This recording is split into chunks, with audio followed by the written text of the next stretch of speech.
कर्म त्योहार का हम लोग भरपूर लाभ उठाते हुए अपने मनुष्य जीवन को हम कल्याणमय और सुखद जीवन कैसे व्यतीत करेंगे।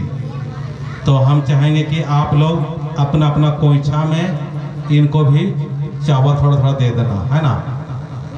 3 बार हम लोग को कर्म देवता में हम जब बोलेंगे मारना है, थोड़ा थोड़ा चावल पकड़ा दे इनको।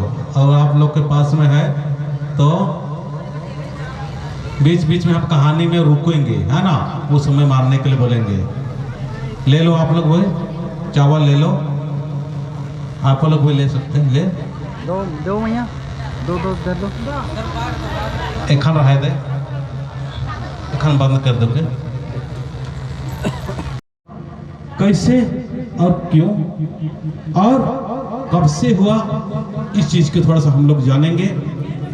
और आप सभी लोगों ने करम पूजा क्यों मनाते हैं इसका आप लोग सुने भी होंगे, अध्ययन भी किए होंगे, पढ़े भी होंगे।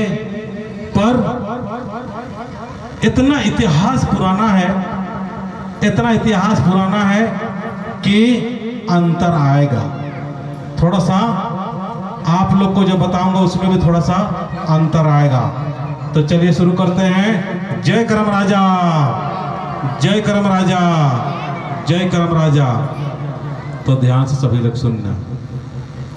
जब मनुष्य का जन्म होता है, सब ध्यान दे बच्चे लोग, काम आएगा आप लोग को।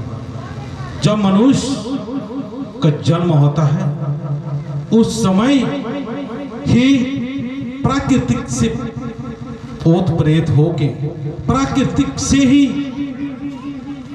जो स्वभाव है उस स्वभाव के अनुसार हमारा जो जन्म होता है उसी समय कर्म भी और धर्म भी दोनों का दोनों साथ ही प्राकृतिक प्रदत्त होता है। प्राकृतिक के माध्यम से हमें उसी जन्म के समय में जब हम लोग माँ के गर्भावस्था में रहते हैं उस समय, और जब गर्भ से हम लोग बाहर निकलते हैं उस समय भी हम लोग का कर्म और धर्म दोनों ही साथ धर्मेश से उस परम शक्ति से हम लोग लेके आते हैं। इसीलिए ये जो कर्म त्योहार मना रहे हैं, इस कर्म त्योहार मनाने के लिए जो हमारे पूर्वज थे बहुत महान थे, छोटा मोटा नहीं, हम लोग यहाँ पर स्थापित करके कर्म का पूजा किए और इस आशीर्वाद ले रहे हैं। और आशीर्वाद लेने के साथ साथ हम लोग कहानी भी जान रहे हैं कि ये कहानी क्यों और क्यों कर्म मना रहे हैं। तो आप लोग ध्यान से सुनना, और ध्यान से जब सुनेंगे तो आपको स्मरण होगा ये प्राकृतिक हमें क्या संदेश देती है। आज प्राकृतिक अनुसार स्वभाव नहीं होने के कारण, प्राकृतिक अनुसार हमारी हाव भाव नहीं होने के कारण आज आपस में एक दूसरे का बट गए हैं, एक दूसरे को समझ नहीं पा रहे हैं कि ये एक विश्व हमारा एक परिवार है। हम विश्व के जितने भी मानव जाति के लोग हैं सभी एक परिवार के लोग हैं। हम एक परिवार के विचार अलग हो सकते हैं, लेकिन हम उस परम शक्ति जिसने धरती आकाश चांद और हवा पानी सब कुछ बनाने वाला, उस परम शक्ति के सारे हम पुत्र और पुत्रियां और बच्चे हैं। उस बच्चे का जन्म जब होता है उस समय धर्म और कर्म दोनों संग चलता है। जब कर्म करते हम धर्म से छूट जाते हैं, धर्म को हम छोड़ देते हैं, तो दुख की और परेशानी की, समस्याओं की भंडार हो जाती है।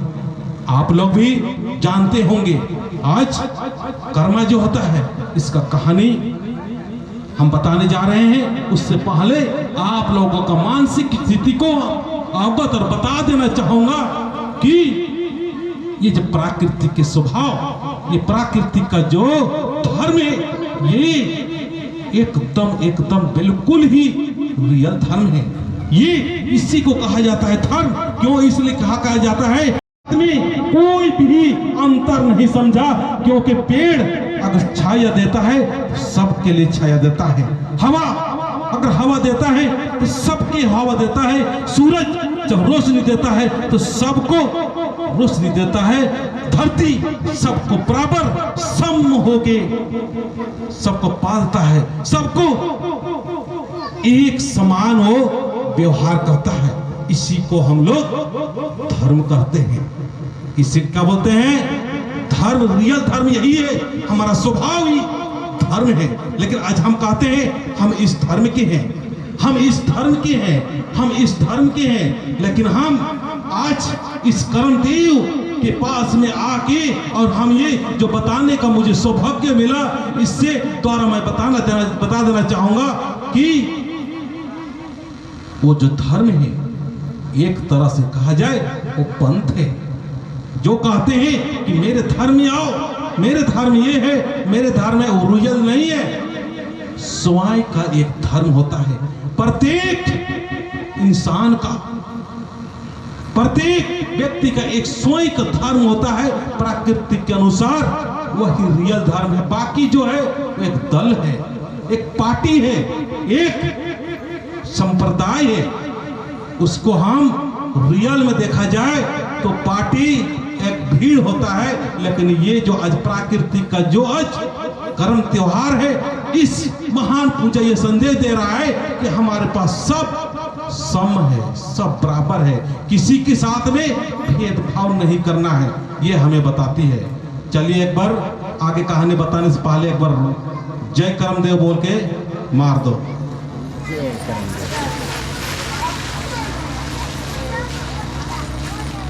तो एक परिवार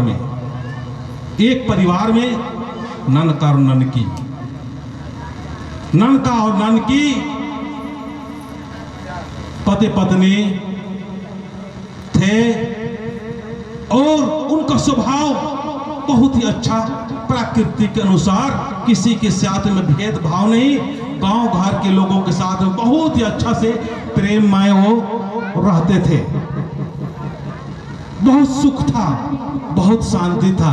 लेकिन एक दुख का टाइम था, एक दुख का समय था। वो था कि उनका कोई पुत्र नहीं था, कोई बाल बच्चे नहीं थे। ध्यान सुनिए इधर, कोई भी बाल बच्चे नहीं थे, इसीलिए वो लोग दुखी थे।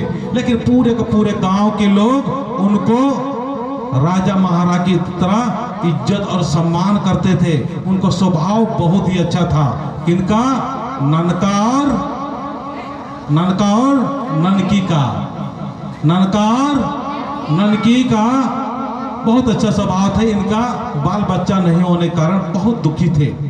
ये दुखी होते होते परेशान हो रहे थे और परेशान होते होते ये लोग, एक समय की बात है, उस समय उनकी मवेशी को देखकर शरनामा परमपिता सत्य धर्मेश, जिसको सत्य कहते हैं, उनको याद किया उन लोगों ने। याद करने के बाद में ननका और ननकी पे एक सौपन आया, एक सपना आया कि आप का जो स्वभाव है वो प्राकृतिक के अनुसार ना होके गड़बड़ हो गया है, इसीलिए आपके साथ में ये दुख हो रहा है। आप भादो एकादशी के दिन में, आज के दिन में ही आप कर्मडाली को लाके पूजा करना है और विधि विधान से पूजा करना है। और आप जो सेवा करने के बाद में आपको जो चाहिए इच्छा पूरा होगा। वो लोग विधि विधान से पूजा किए। पूजा करने के बाद में उनका 2 पुत्र का जन्म हुआ। कितने पुत्रों का? कितने का? 2 पुत्रों का जन्म हुआ। एक का नाम था कर्मा और दूसरे का नाम था धर्मा। ताली बजा दीजिए एक बार उनके नाम से, ताकि आप लोग का माइंड भी ध्यान से सुनेंगे, है ना। तो क्या बताए? एक का नाम था कर्मा और दूसरे का नाम धर्म था। अब ये दोनों भाई आपस में बहुत मेल प्रेम से अच्छे से रहते थे, लेकिन जो कर्मा था बहुत काम करता था। आज आदिवासी लोगों से मैं देखता हूं, ये लोग बहुत काम करते हैं, इतना रगड़ घस काम करते हैं, लेकिन बरकत नहीं है, बढ़ोतरी नहीं है। कोई 10 घंटा करके भी दुखी जीवन व्यतीत कर रहा है। इसका कारण यही है, जो कर्मा था वो अपने माँ बाप का या अपने पूर्वजों को जो बताया हुआ पूजा पाठ प्रार्थना था वो भूल चुका था। उसके अंदर में एक अहम भावना पैदा हुआ, उसके अंदर में एक अहंकार पैदा हुआ कि मैं ही कर्म राजा हूं, मैं ही भगवान हूं। इस टाइप का उसके अंदर में एक अहंकार हुआ। वो कर्म तो करता था लेकिन भगवान की याद नहीं करता था, धर्मेश को याद नहीं करता था, इसीलिए उसकी जिंदगी में दुख आने लगा। फिर जो धर्म बाबा था, जो कर्मा और धर्मा जो था, और धर्मा जो था वो कर्म भी करता था और धर्म भी करता था। क्या? कर्म भी और धर्म भी करता था। इसीलिए ये बताने का प्रयास आज ये संदेश कर रहा है कि इससे पहले हम बता चुके थे, है ना? जब हम जन्म लेते हैं तो उस समय हमारा कर्म भी और धर्म दोनों संग संग आता है। अगर हम केवल कर्म करते रहेंगे तो इसे कर्म भी दोषिता आ जाएगा, लोभ आ जाएगा, लालच आ जाएगा, ईर्ष्या आएगा, छीना झपटी आएगा, हमको बहुत पैसा धन दौलत अर्जित करने का मनोभावना पैदा हो जाएगा। तो वहां पर हमारा धर्म नहीं रहेगा, तो हम धर्म के अनुसार काम नहीं करेंगे तो दुख होगा। दुख होगा कि नहीं होगा? होगा कि नहीं होगा? होगा। और जो धर्म था वो कर्म करते रहता था और धर्म का भी काम करते था, बराबर काम करता था। इसीलिए इस कहानी के माध्यम से आप लोगों को बोलना चाहेंगे कि कर्म और धर्म दोनों को साथ लेके चलिए। एक ताले बजा, धन कमाओ, दौलत कमाओ, संपत्ति कमाओ, एरोप्लेन में घूमो, जहां घूमना है घूमो, लेकिन उस परम शक्ति सत्धर्मेश को मत भूलो, जिसने कि पूरे संसार को बनाया। तुम पूरा का पूरा धन दौलत अर्जित कर लो, लेकिन उसको कभी नहीं भूलना। आप और अपने बच्चों को भी यही शिक्षा देने की आवश्यकता है। जो धर्म था वो धर्म करता था, उसका धन दौलत बहुत आता था। एक समय की बात है, गांव में अकाल सा हो गया। जय कर्मा, जय करमदेव, सुनिए, जय करमदेव, बोलिए जय करमदेव। हमें अच्छा से सुनने का, हमें स्मरण करने का ज्ञान दो, ताकि इस सुंदर नगर से जो कर्म दिन है, आज से हम लोग प्राण लेंगे। हम आपस में इतना प्यार से रहेंगे, इतना सुंदर से रहेंगे, इतना अच्छा से काम करेंगे कि धर्म करते हुए हमारे पास धन की जो अर्जित हो, दौलत की जो अर्जित हो, वो धन और दौलत बरकत के साथ होना चाहिए, दुआओं के साथ होना चाहिए, बेईमानी के साथ में नहीं, छल के साथ नहीं, कपट के साथ में नहीं, अनाप शनाप ना करते हुए हम लोग के पास में जो धन आना चाहिए वो दुआओं के साथ आना चाहिए। किसके साथ आना चाहिए? किसके साथ आना चाहिए? दुआओं के साथ में। अगर हम किसी से धन दौलत भी ले रहे हैं तो उनको आशीर्वाद मिलना चाहिए कि भाई ये अच्छा आदमी है, ये नहीं कहना चाहिए बेईमान है। एक के समय की बात है, फिर गांव में क्या हुआ? अकाल हुआ। क्या हुआ? अकाल हुआ। अकाल जब हुआ तो उनके दिमाग में अब आने लगा कि भाई इतने इतने बाल बच्चे परिवार हैं, अब हमें नहीं कमाएंगे तो हमारा परिवार कैसे गुजारा होगा। उन दोनों ने प्लानिंग करने के लिए या बाहर का काम करने के लिए वो चले गए। अब जाने के बाद में खूब पैसा और धन इकट्ठा किए। उसमें पैसा तो कम था लेकिन धन ज्यादा था। ज्यादा धन होने के कारण से क्या हुआ, वो लोग ला रहे थे, लाते लाते गांव के कुछ दूर रुके और बोले यार आप तो हम लोग बहुत थक गए हैं। क्या? अब हम लोग बहुत थक गए हैं, अब हमें गांव के लोगों को मदद के लिए बुलाना चाहिए, है ना? चले एक बार करमदेव के नाम से फिर चावल मार दो जोर से।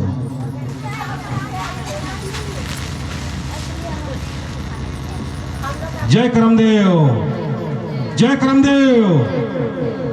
फिर गांव के लोगों को वो लोग बुलाने का प्लानिंग किए और बुलाने के लिए किसी अनजान आदमी को भेज दिए कि ऐसा ऐसा बात है कि कर्मा और धर्मा दोनों आ रहे हैं, बहुत सारा धन दौलत लेके उनको लाने के लिए आओ, उनको परसते हुए लाओ बोल के। लेकिन उसी दिन ये करम देव का जिस दिन से त्योहार है, वैसा ही लोग क्या कर रहे थे? मस्ती से करम खेल रहे थे, झूम रहे थे, इतना मगन था किसी का कोई सुनने वाले नहीं थे। फिर क्या हुआ? 2-3 आदमी भेजे, वो लोग भी नहीं आए, वो लोग भी खेलने लगे। फिर लास्ट में धर्मा को भेजा गया। धर्मा को भेजने के बाद में धर्मा भी सोचा कि 1-2 चक्कर घूमते हैं, फिर वो भी घूमते घूमते लोभा गया, वो उधर का भूल गया। अब वहां बैठे बैठे जो कर्मा है वो गुस्सा हो रहा है। जय करमदेव, बोलिए जय करमदेव, जय करमदेव। वो गुस्सा होने लगा। अब गुस्सा होते होते होते परेशान होके उससे रहा नहीं गया, तो एक किसी अनजान का डाली को भादो एकादशी के दिन में खेल रहे हैं, मस्ती से झूम रहे हैं। ये गुस्सा से गया कि हम लोग हम बार बार बुला रहे हैं, इतने लोगों को भेज रहे हैं, लेकिन फिर भी वो आ नहीं रहा। क्यों नहीं आ रहा है? जोर से बहुत तेजी से गुस्सा आया, और गुस्सा होने के बाद में वो कूद गया और जाकर ऐसा ही जो करम डाली गड़ा हुआ था उसको उखाड़ के वो लात मार के मतलब समुद्र में फेंक दिया। अब फेंकने के बाद में उसके जीवन में दुख आने लगा। क्या होने लगा? उसके जीवन में दुख होने लगा, समस्याएं होने लगा।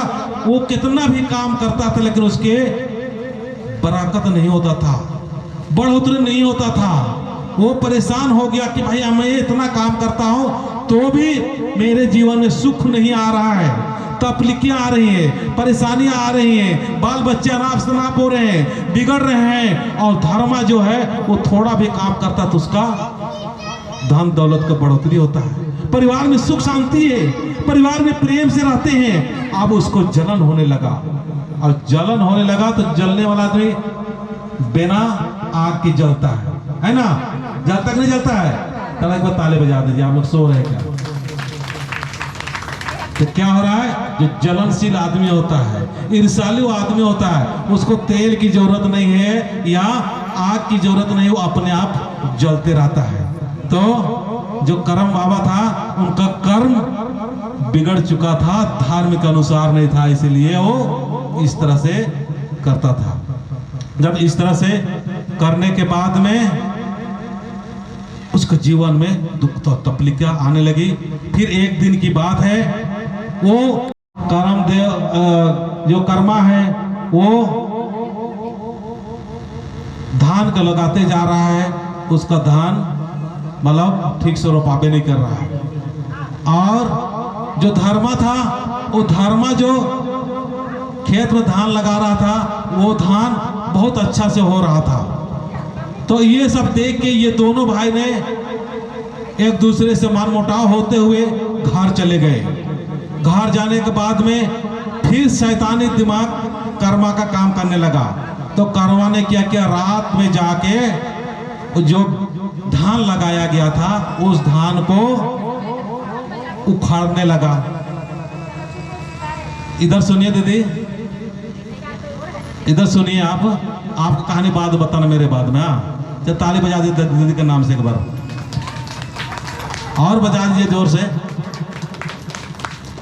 तो धान जो था उसको रौंदने लगा, उसको उखाड़ उखाड़ फेंकने लगा, और ऐसा उखाड़ता था जाकर फिर धान इधर लहलहाने लगा। तो आश्चर्य हुआ, अरे ये क्यों, कैसे हो रहा है?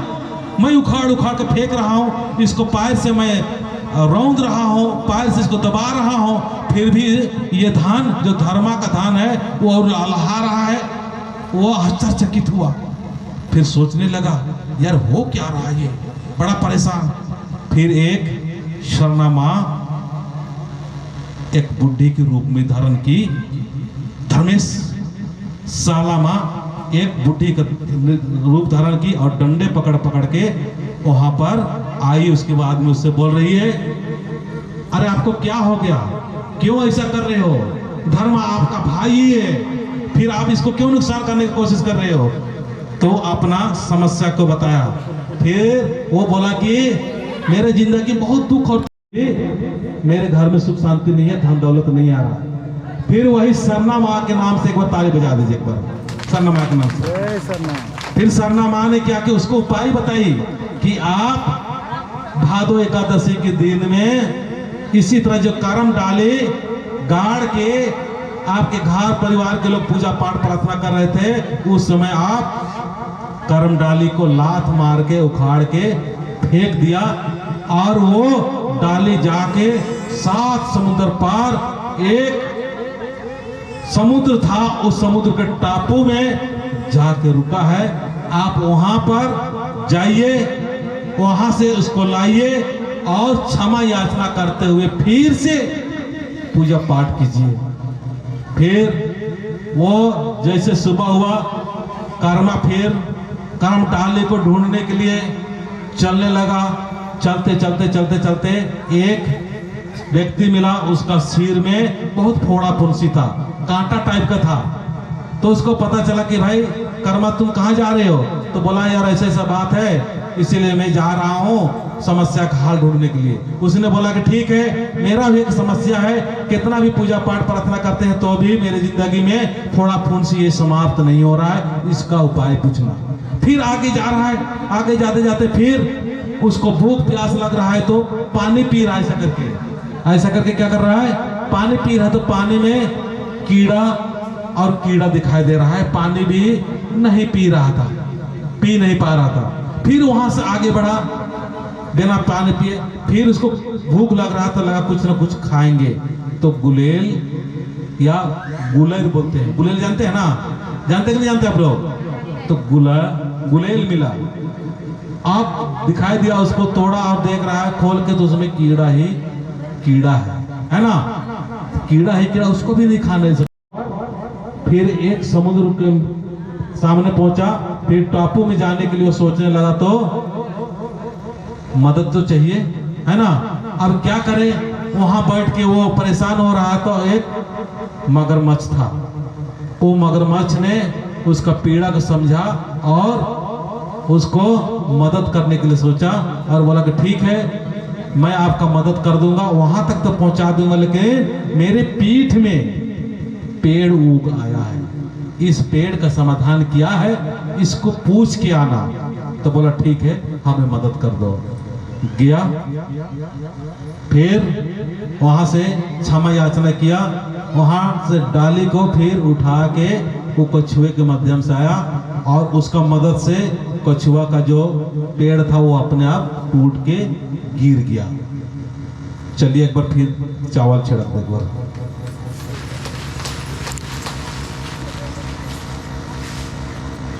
जय करमदेव, जय करमदेव।